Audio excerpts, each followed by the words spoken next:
वल्लभाधीश की गिरिराज धरण की जय। श्याम सुंदर श्री अमने महाराणी की। श्री गुसाई श्री गोकुल नाथ की जय। दाव दयाल की जय। श्री नवनीत प्रिया लाल की जय। अपने माथे बिराजता सेव्य स्वरूप की बधाई वैष्णव ने जाजा करें। जय श्री कृष्ण। श्रावण महीनो उत्सवनो उत्साह। रक्षाबंधन थी नौबतनी वधाई बैठी।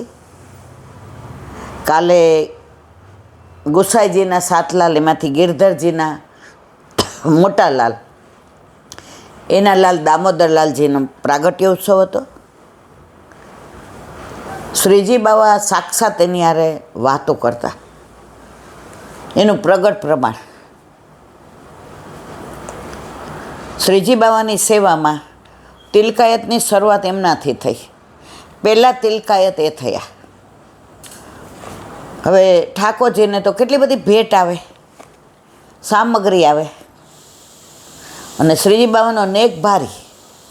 આજની તારીખમાં શ્રીનાથજીમાં એટલો જ નેગ છે જેટલો ગુસાઈજીએ એમના વખતમાં બાંધ્યો હતો. એ નેગ હજી ચાલુ જ છે. હવે એટલી બધી ભેટ આવે એ જમાનામાં, લગભગ 400-450 વર્ષ પહેલાં. તો ભંડારી હતા ને, એને અધિકારી કે ભંડારી, એની બુદ્ધિ ફરી. હંમેશા તમારી પાસે સત્તા આવે ને, અત્યારે કેટલા કૌભાંડ થાય છે. સત્તા હોય એનો દુરુપયોગ કરવાનું મન થાય જ. એ પણ ત્યારનો સમય હોય કે અત્યારનો. તો એ ભંડારીને મનમાં એવું થયું કે આટલી બધી ભેટ આવી છે, એમાં હું એક દિવસની ભેટ માનો કે ચોરી લઉં તો શું ખબર પડે.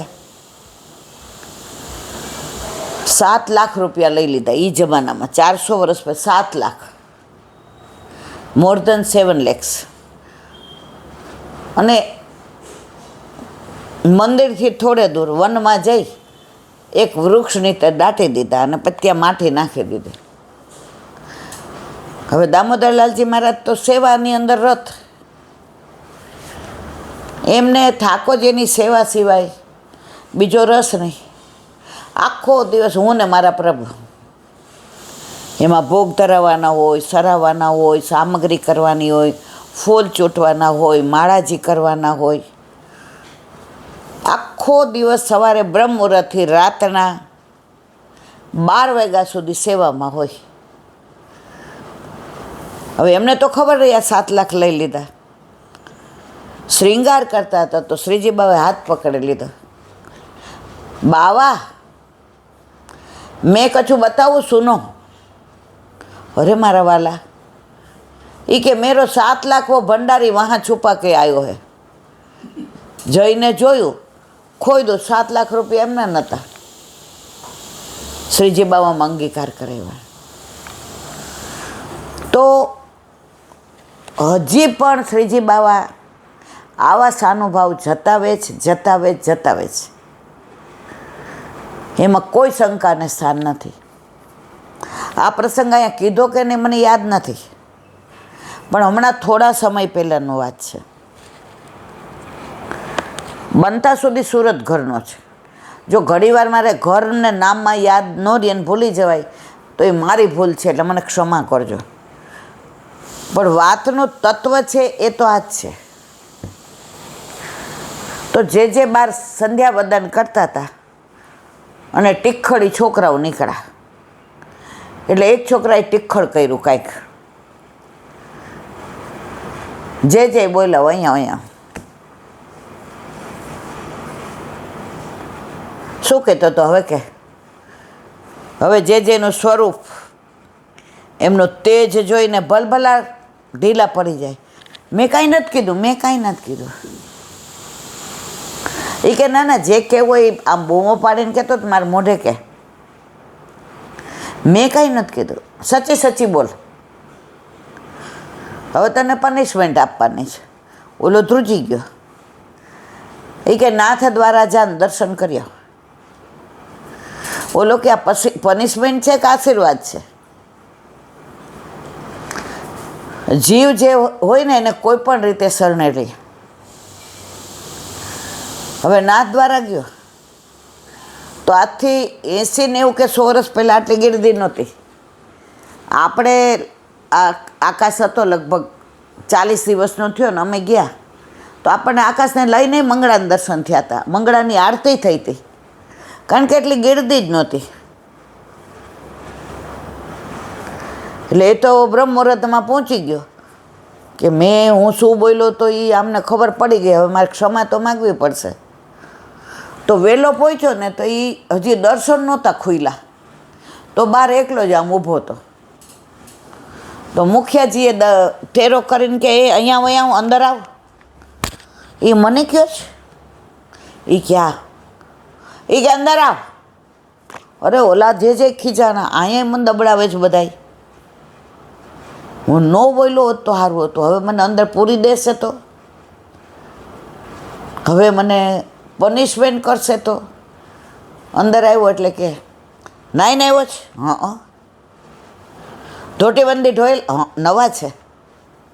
જોયું તો તિલક કરેલો હતો, કંઠી હતી, બ્રહ્મ સંબંધી તો હતો જ, પણ દુસંગ લાગ્યો હતો ને, ઓલા ચિત્ત સ્વામીને જેમ બધાનો લાગ્યો હતો, એમાંને ભાઈબંધોનો દુસંગ લાગ્યો હતો. અંદર આવ્યો એટલે કે ઓલું કપડું લઈ લે રેશમી.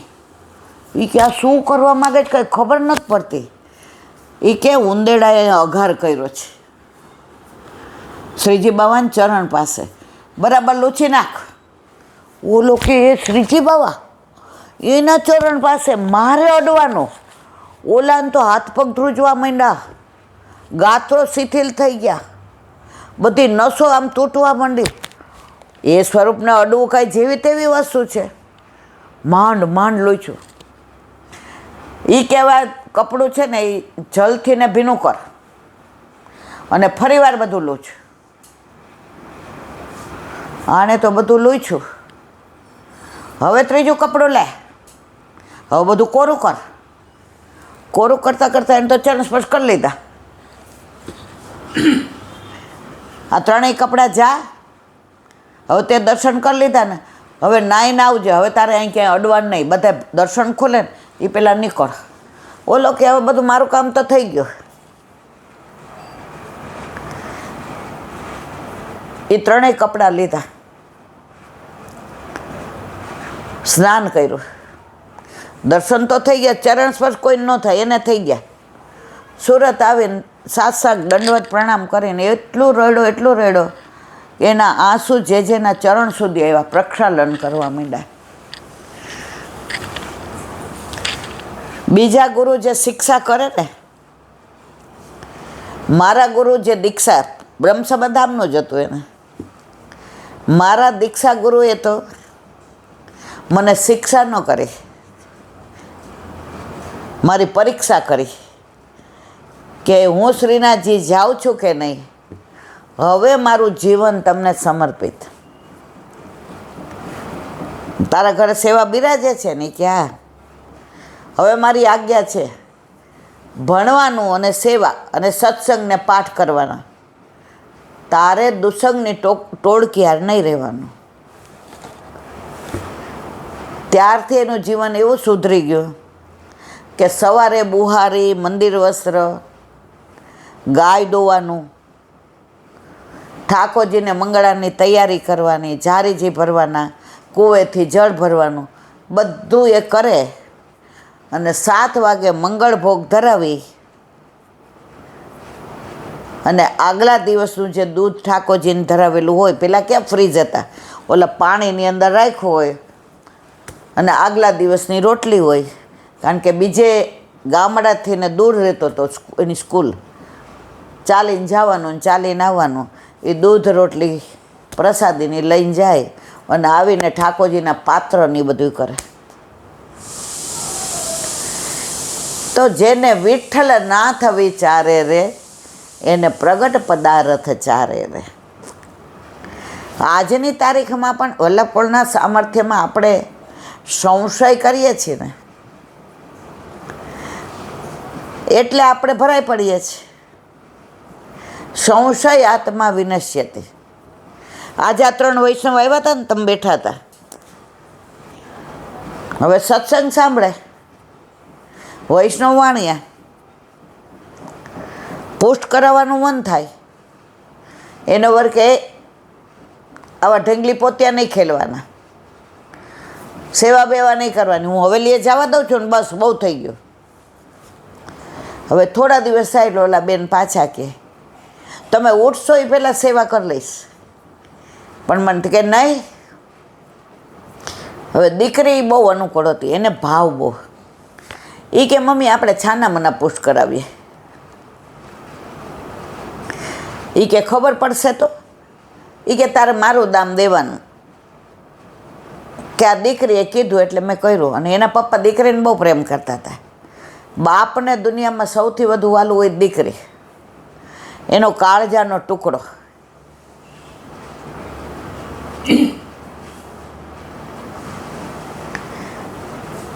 એટલે કે તારે મારું નામ દેવાનું. હવે એમને એક બેનપણી,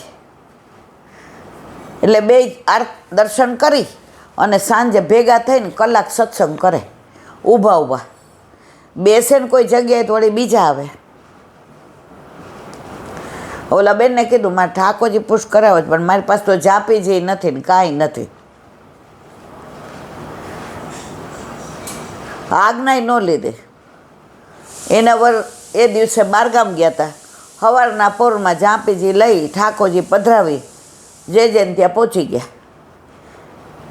એટલે બધા ઘણા હતા પુષ્ટ કરાવવાળા, તેની યાર વહી ગયા અપરસમાં. હવે એમને નવનીત પ્રિયાજીમાં જ આસક્તિ હતી. ઝાંપીજી લઈ ગયા હતા, ઠાકોરજી નહોતા લઈ ગયા, હતા જ નહીં. એનું વરી મૂર્તિ પૂજા માનવા જ ન દે. આ બધા ખેલ કરવાના જ નહીં ઘરમાં. માનવ સેવા કરો અને મજા કરો. બોલા બેન કે પણ માનવ જેણે બનાવ્યા છે એની સેવા કરવા દો ને. એ કે નહીં, ઘણા અયડું હોય. હવે આવ્યા જાપેજી તો ખાલી હતા, બધાના પોસ્ટ થઈ ગયા. એ બેનનો વારો આવ્યો. આ જાપીજી એ કે મારે અહીંથી પધરાવવાના છે ગ્વાલ મંડળીમાં. તો કે મારે તો નવનીત પ્રિયાજી જોઈ છે. એ કે લગભગ નવનીત પ્રિયાજી નથી બિરાજતા ગ્વાલ મંડળીમાં, છતાંય તમે જોઈ લ્યો. ઓલા બેન ગ્વાલ મંડળીમાં જોવા ગયા, પહેલાં જ નવનીત પ્રિયાજી હતા. લઈને આવ્યા જે હૈસા તમારા માટે જ પધરાવી ગયા છે. કોઈ શું પુષ્ટ થઈને આવ્યા ઘરે જાપીજીમાં. હવે લોકો છે ને ટાંટિયા ખેંચવાવાળા બહુ હોય. પોતાના ઘરે ન બિરાજતા હોય ને એટલે બીજાને ઘરે બિરાજે એને સહન ન થાય. પોતાના લગ્ન ન થતા હોય ને એ બેનપણી શું કહે, ગળા બંધણીને સાસુ સસરાની સેવા કરવાની ને એ કેમ કરવાનું, આપણે કેરિયર ઓરિએન્ટેડ છીએ, આપણે પુરુષ સમોવડું બનવાનું. ના પાડ દે, ના પાડ દે. શું કામ? એનું થતું નથી. પણ જે આમ સદ્ધર ને, ના મારા મા બાપે નક્કી કર્યું છે, મને ગમે છે, મારા સાસુ સસરાની સેવા કરવી ગમે છે, હું તો લગ્ન કરીશ જ. ઓલા બેન રહી જાય અને આ પરણી જાય પછી કોઈનું ચાલે નહીં. તો અત્યારે ઠાકોરજી પુષ્ટ કરાવવા હોય કે કોઈને સખડીની આજ્ઞા લેવી હોય ને, આમ પાછળથી ટાંટીઓ ખેંચે. હા તો ઠીક, આપણે તો ખાલી દૂધગર ધરીએ છીએ એટલે કોઈ ગળા બંધણી નહીં. સવારે અડધો કલાકમાં પતી જાય, બધાને પતાવી દેવું છે. સખડી ધરશો તો ગળા બંધણી થશે. અત્યારે નહીં સમજાય, પછી ખબર પડશે કે હું કહેતી હતી બરાબર છે. ઓલા બેન તોય ઉપરવટ થઈ આજ્ઞા લઈ આવે અને પછી બધાને બોલાવે કે મારા ઠાકોરજીઓ સખડી આરોગવા માંડ્યા, મારા મોટી મગનો મનોરથ છે, આવો આવો બધાય.